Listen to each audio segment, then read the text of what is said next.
الذین هم فی صلاتہم خاشعون، مومن جنہیں دنیا اور آخرت کی خوشیوں کی خوشخبری رب العالمین سنا رہے ہیں، فرما اس کی پہلی شرط یہ ہے نماز وہ توجہ کے ساتھ پڑھتے ہیں۔ ایک ہوتا ہے نماز قائم کرنا، ایک ہوتا ہے نماز کا پڑھنا۔ ہماری نماز کی پوزیشن یہ ہے جس طریقے سے انسان سوئچ آن کر دیتا ہے اور مشین چلنی شروع ہو جاتی ہے، ہماری نماز یہ ہے کہ ہم نماز پڑھ رہے ہیں، نہ ہمارا دل حاضر ہے نہ ہمارا دماغ حاضر ہے۔ انسان نماز میں اسے بعض دفعہ پوچھا جائے کہ آپ نے یہ سنتیں پڑھی ہیں، بھائی پہلی رکعت میں کون سی سنت پڑھی، کون سی سورت پڑھی تھی، دوسری رکعت میں کون سی سورت پڑھی تھی، تو وہ بندہ کنفیوژن ہو جاتا کہ یار مجھے یاد نہیں کون سی میں نے سورت پڑھی، یعنی ابھی تازہ نماز پڑھ چکا اور پتہ نہیں ہے کہ میں نے نماز میں کیا پڑھا ہے۔ اللہ فرماتے ہیں وہ نماز اس طریقے سے ادا کرے کہ پوری توجہ اللہ کی ذات کی طرف ہو کہ میں اللہ کے سامنے کھڑا ہوں اور اللہ مجھے دیکھ رہے ہیں۔ اور اس نماز کے بارے میں اللہ کریم نے ارشاد فرمایا دیدہ دل کی گر تجھے تلاش ہے، سر کو جھکا نماز میں۔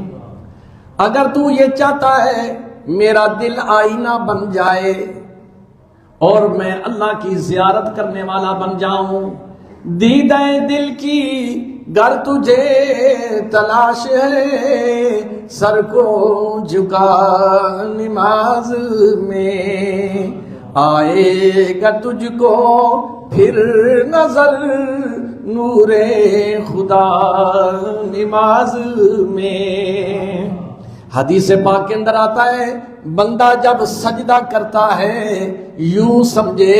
کہ اللہ کے قدم میرے سامنے رکھے ہوئی ہیں اور میں خدا کے قدموں پر اپنی جبین نیاز جھکا رہا ہوں۔ اس لیے حضور نبی کریم صلی اللہ علیہ وسلم نے فرمایا ان تعبد اللہ کأنک تراہ، میاں وہ کیفیت پیدا کر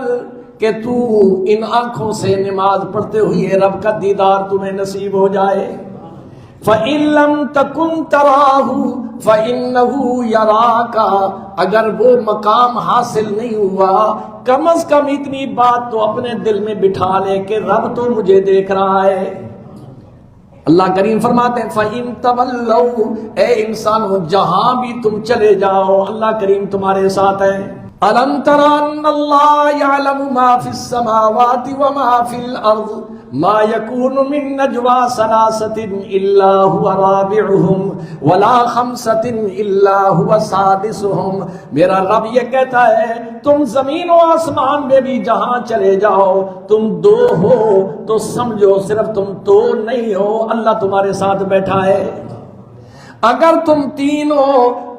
یہ قرآن کا ترجمہ کر رہا ہوں، اگر تم تین ہو صرف یہ نہ سمجھو کہ کمرے میں صرف تین بیٹھے ہیں، فرمایا چوتھی ذات اللہ کی تمہارے ساتھ موجود ہے۔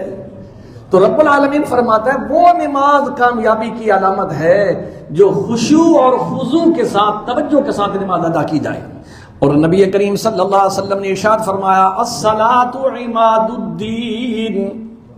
نماز دین کی عمارت کا پلر ہے،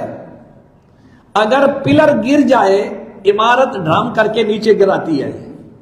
کریک ہو جاتی ہے، گر جاتی ہے، نقصان ہوتا ہے۔ فرمایا نماز کی دین میں اہمیت پلر کی ہے، جس طرح پلر نے ساری عمارت کو کھڑا کیا ہوا ہوتا ہے،